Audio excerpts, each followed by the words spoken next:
You grew up pursuing a career in acting, which I find fascinating. How did that affect decisions you made or how you operated in later years? Yeah, when I graduated from University of Michigan, I had a computer science degree, but I decided I wanted to try to get on Saturday Night Live. So I went to Second City in Chicago, actually showed up there the same day that Steve Carell did, and performed there for like 6 years with Amy Poehler and Tina Fey and Steve Carell and all those guys. And I auditioned for SNL twice and obviously didn't get it, or I might be sitting here, but it would be a whole different thing. And so I went back into the business world. The way, and I'll cut directly to, the way that everything that I did at Second City and improv affected leadership at Twitter was, when I took over as CEO of Twitter, we were slow and there was no accountability. And I was like, if we're gonna do two things here, we're gonna have cadence and accountability. And one of the ways to get cadence is I instituted this thing called bias to yes. Amazon kind of has a similar thing. Jeff Bezos calls bias to action. But bias to yes was, when I took over as CEO, one of the reasons we were slow is as you grow, people start to ask for permission to do things. So if an engineer wanted to run an experiment, he would go ask his engineering manager, hey, I've got an idea for an experiment that I think is going to drive engagement. Can I do that? And the engineering manager might say yes, or the engineering manager might say, great idea, check with legal and make sure it's okay. Person goes and asks with legal. Legal says, great idea, check with user trust and safety and make sure it's okay. You know, pretty soon people are running around asking for permission instead of just doing things and acting and running experiments. So bias to yes was, nowhere in the organization other than your direct manager is anyone allowed to tell you you're not allowed to do that, or you better go ask someone else for permission. Only your direct manager can say, if you do that, I'm going to fire you because you're supposed to be working on this other thing. And that was a great way to lubricate the organization, if you will, and get things moving. And remember, once we did that, one of the front-end engineers from the prior administration before I took over came into my office and said, hey, the status bar changed and nobody asked me about that. Like, we didn't vote on that. And that's the way the company had been run before I took over. It was, we're going to sit around in circle and vote on things and whether we're going to do them or not. And I just said to the guy, yeah, we're not doing that anymore. By the way, I didn't even know that changed. Great.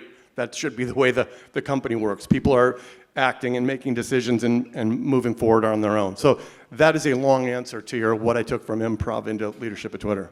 Was there something that changed as the company scaled? Something that within the culture that you felt like it needs to be changed? Well, yeah, as you scale, I mean, CEOs in the room, trust me, you will experience this. I will tell you two things you will experience as you add people.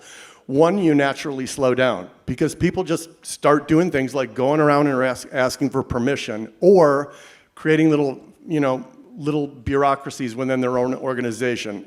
We had at one point, I remember the growth team came to me and said, hey, we need a separate, MailChimp or whatever subscription because we want to send emails out. And I was like, we already have one. He was like, yeah, but the marketing team won't let us use it. I was like, what? It's insane. So the other thing that happens, so the organization naturally slows down as you grow, and you have to remind the organization two things. One, we have a bias to yes. The answer is default yes. If someone outside your organization tells you no, come and tell me about it because they're going to get in trouble.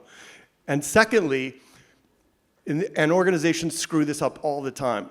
I used to get on stage every week and tell my people, nobody here will get in trouble for making a mistake. It is not the job of leadership to prevent mistakes from happening. It's the job of leadership to correct mistakes quickly when they happen. So if something is screwed up or something gets screwed up, come and tell us so we can fix it. No one should ever get punished for making a mistake. And again, the prior administration was, if something happened and the site went down, which happened all the time, that person was punished and reprimanded and kind of sometimes in front of the company. It was crazy. So of course people are hiding mistakes when they make them, trying not to get in trouble and walking around the hallways trying to make sure nothing gets, the organization slows to a crawl. So you have to constantly remind people, again, especially as you grow, nobody's going to get in trouble for making a mistake. I want people to take risks. We have a bias to yes. If you have a great idea and you tell your manager about it, go for it. Yeah, that's amazing. And talking about mistakes, during hyper-growth teams often make decisions that look correct in the moment, but end up creating long-term debt. Can you tell us about a decision that seemed right at the time, but later revealed itself as a kind of a flaw? I mean, like which pick a week? Like, I screw things up all the time. I remember. I'll give you one specific example, and then I'll tell you a story about it. Like, I reorged the company once, and I decided, like, okay, I'm going to reorg the company, but I don't really know what I'm going to do this particular leader and where I'm going to put them. So I'm going to tell these 3 other people first, and then I'm going to go talk to this other leader later. Like, when you're doing reorgs, you have to do them like right away and tell everybody at the same time. You can't say, Josh, here's what's going to happen tomorrow, but I don't know what I'm going to do about the, Android engineering organization, so don't tell anybody. Like, stupid. Of course, Josh goes around and tells 3 people, hey, don't tell anybody, and next thing you know, there's chaos in the organization. So I would get up in front of the company and say, I really screwed this up, won't happen again. Google had a rule, all reorgs in 24 hours, and you communicate them across the globe so that everyone finds out right away at the same time. And I mean, again, I would screw stuff up all the time and would just try to articulate to the team so they understood, look, we're all going to screw things up as long as we're open and direct about it and we fix it right away instead of denying it or pretending there's not a problem. That's how the organization moves quickly. Yeah. Did you find that it's harder to coach that with founders as an investor? Yeah. I mean, that story I was going to tell you. So I had dinner with Ben Silverman from Pinterest. We would have these CEO dinners once or twice a month. And it was Ben Silverman from Pinterest and Aaron Levy from Box and I. And Ben came to the dinner and he's like, hey, can I ask you guys a question? I just had lunch with, I can't remember, I'm blanking on his name right now, but I just said, Drew Houston from Dropbox. I just had lunch with Drew Houston and was asking him how everything's going. And he was like, amazing, it's great, we're crushing it, I'm never been happier.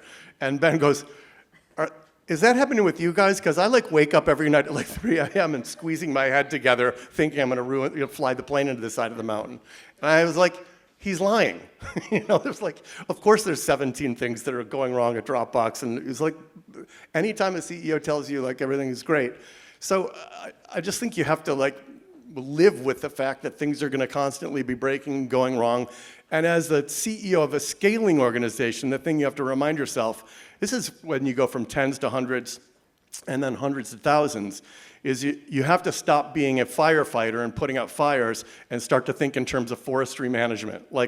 Here's how I'm going to think about forestry management. I have to trust that people on the ground and people on the teams are going to put out whatever fires there are, and I'll keep an eye on them as part of my forestry management to make sure that everything's broadly under control. But you can't dive in and tell people what to do. Do you think it's different from, Twitter is such a visible business, right? And you have these B2B companies who kind of operate differently. Should it be implemented in a different way? Yeah, so I remember when the challenge with specifically running Twitter is, it was in, and it still is in the news all the time. And all these celebrities are using it, and all these politicians are using it, and it didn't, of course it didn't start that way. I remember and I'll tell a couple stories about it related to managing the team.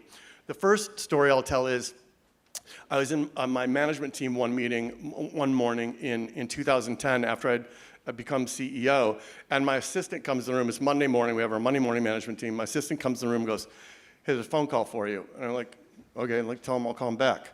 And she goes, it's the White House. And my, humble Midwestern upbringing, I was like, I didn't do anything. What are they calling me for? I didn't do anything. And I was like, what?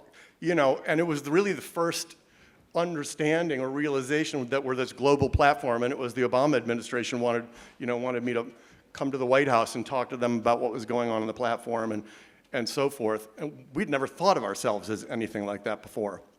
Of course, then over the course of the next few years and through now, it was in the news all the time. And so I had to constantly get up in front of the company and remind them, hey man, you can't, we've got to focus on, we know what we need to do, we got to focus on doing that and ignore the noise. In fact, I would regularly put up, you find an old Twitter employee, they'll remember it like it was yesterday, because I did it all the time. I put up Michelangelo's statue of David, just to give people a visual reminder. And it was like Michelangelo wanted to portray David in that moment between decision and action. So he's got him with the rock in his hand and the sling over his shoulder. He knows he needs to slay Goliath. He's looking at him, and his neck muscles are taut, but he hasn't done it yet. So he's captured him in this moment between decision and action. We know what we need to go do, and we just have to do it. There's a lot of other stuff going on. If you don't pay attention to it and we do what we need to do, we're going to be successful. And now it's one thing to say that, and it's another thing when, there's some article in the Wall Street Journal about something that's going on Twitter, and 5 of the new employees come to you and ask you if we're going to be, if the company's going to be around tomorrow. But I tried to use that device as a way of like calming people down and reminding them, if we do what we need to do, we're going to be fine.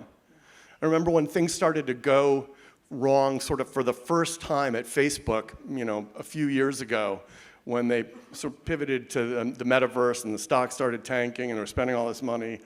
And there was a bunch of people left Facebook, and there was a bunch of turmoil at Facebook.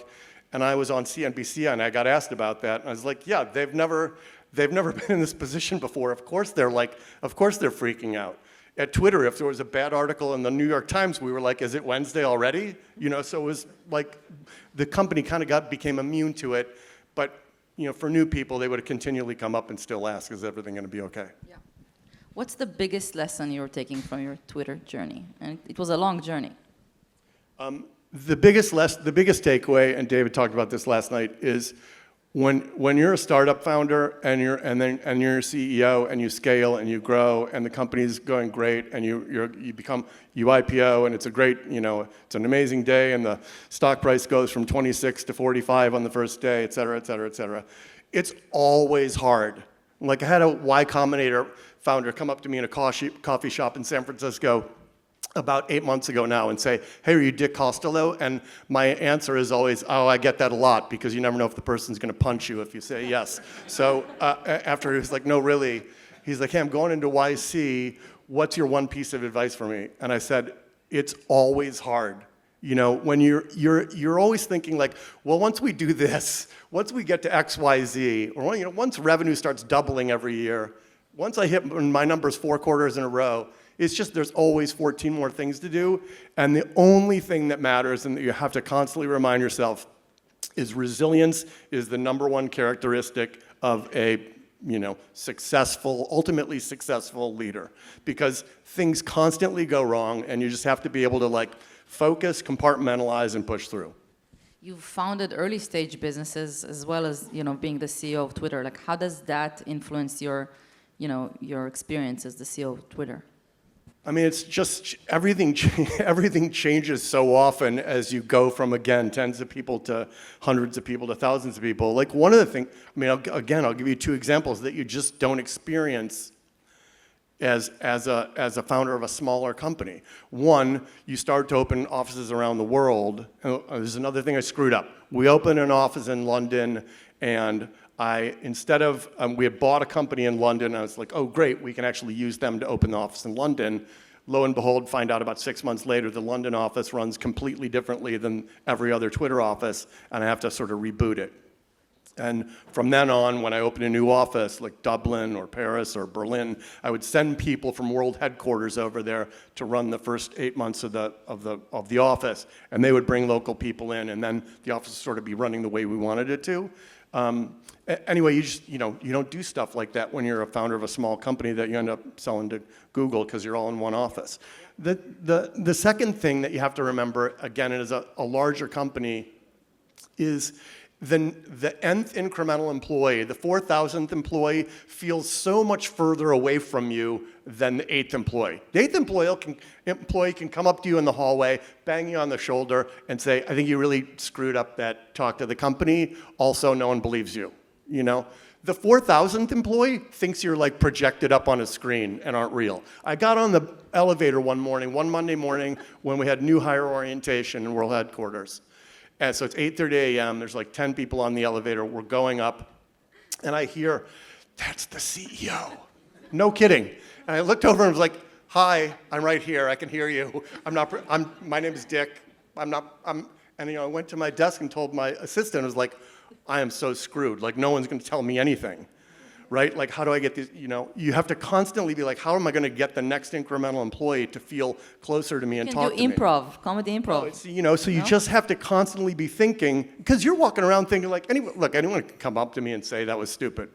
But the reality is, there are maybe, every day there are fewer and fewer people in the company who are going to do that. Yeah, that will tell you the truth. Yeah. Yeah. So you switched gear to be an investor. Was that a natural move for you from being an entrepreneur, then a CEO, and then an investor? I mean, yeah, you have to pick the two things this is sort of obvious, but the two things you have to get right as an investor are you have to position yourself where you have the right to win, and that has to hopefully be the same place that you're a good picker. And I'm both not a great picker. Before I was an investor professionally, I made a bunch of personal investments in seed stage and Series A companies, and other than Twitter, I was a horrible seed and A investor. I don't know how Josh Koppelman does it, but whatever he knows how to do, I don't have any capacity to do. The second, and then that where you play, and we invest it around the Series B, where company has product market fit, and now it's all about scaling. And fortunately, we know how to pick there, and we have the right to win there because everyone in the firm is a C-suite operator who took a company from literally $0 in revenue to multiple billions of dollars in revenue. And you can't do that unless you understand scale, how to underwrite operating risk and execution risk, and how to mitigate operating risk and execution risk. And now you're in Fund 3. What's your key learnings from Fund 1 to 3? I mean, again, you think about, one, it can be a funky product and even a interesting but unsure about the market size. And if the founder is an N of one, those are great companies to invest in. These N of one founders, you see them and you're like, man, this person's going to punch through walls and figure it out. But I don't love the unit economics and the P&L right now. I would err more on the side of doing those deals now than not doing them. Those N of one founders will figure it out. Yeah. The second thing I would say is, I mentioned this last night on stage for the people who were here, but I hate it when you ask people a question and they don't know the answer, and they don't say, I don't know the answer, they talk around the answer. It drives me crazy, and I've also noticed that those tend to not be successful. Those tend to be people that aren't running successful companies and optimize for looking away from those deals now instead of saying, well, he obviously didn't know what the answer is, but this is a great company. So those are two, but there are many. I asked you yesterday about what do you overestimate, or I asked Josh about characters that you overestimate or underestimate when you meet founders. Is there something that people? I think resilience. People undervalue resilience. We have a founder we invested in that a bunch of other people passed on his early growth round. It was at $7 million of ARR when we invested in the deal, and he's going to finish the year at $130 million of ARR, and is kind of a funky product in a huge space, huge market, funky product. But this guy has a chip on his shoulder and is determined and has a vision for what he wants to do, and no one's going to dissuade him. And I was like, okay, this is exactly what we said we should have done back here in Fund 1 and didn't do, and are going to do now, and we're super happy we did. So usually people talk about how their operating experience influenced their investor. One more thing. Yeah. You asked me about underestimate. Yep. Things I've overestimated, charisma.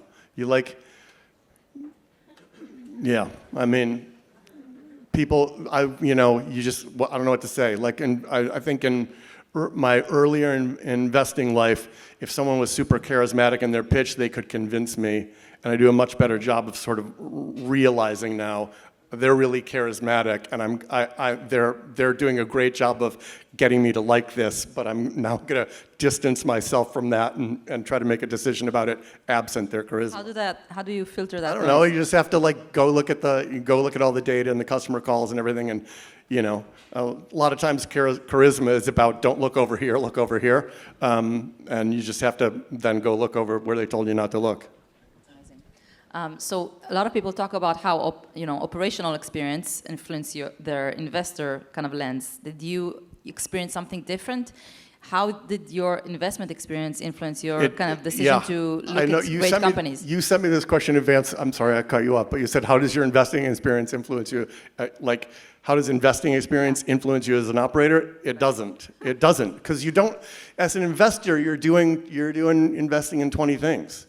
As an operator, like, this has to work. Like, the Ben Silverman line, like, I wake up every night at 3 a.m. going, oh my God, I'm screwing this up. All these people depend on me. You never go, you don't really go through that as an investor. Of course you do in some sense, but you have multiple, you've got multiple investments. You're like, well, if this one doesn't work, that one will. You're running a company at scale globally that's, in the news cycle all the time. It's constant. It's like 24/7. You're thinking about it 100. Did it shape your ability to look at other things when people are building great companies? You just can't, it's impossible. This is, again, I mentioned this last night, but the best piece of advice I ever got about thinking how to lead and run a company was the Jeff Bezos line to Jack Dorsey and I were talking to him about something. And Bezos said, Jack had said to him, well, Steve Jobs says the most important part about strategy is saying no. You have to say no to almost everything. And Bezos looked at him, I know I said this last night, but Bezos looks at him and goes, oh yeah? Well, I like to do everything. My team has to talk me out of stuff. Jack, there are lots of different ways to be successful. And I think that's a super important point when you're evaluating founders. You can be super introverted and quiet and a bad speaker and a killer leader and CEO. And I think if you take the, oh, I was successful doing it this way, so those are the kinds of operators I'm going to look for, you're going to miss a bunch of great companies. And you're going to invest in people who are pattern matching to your style and are horrible CEOs.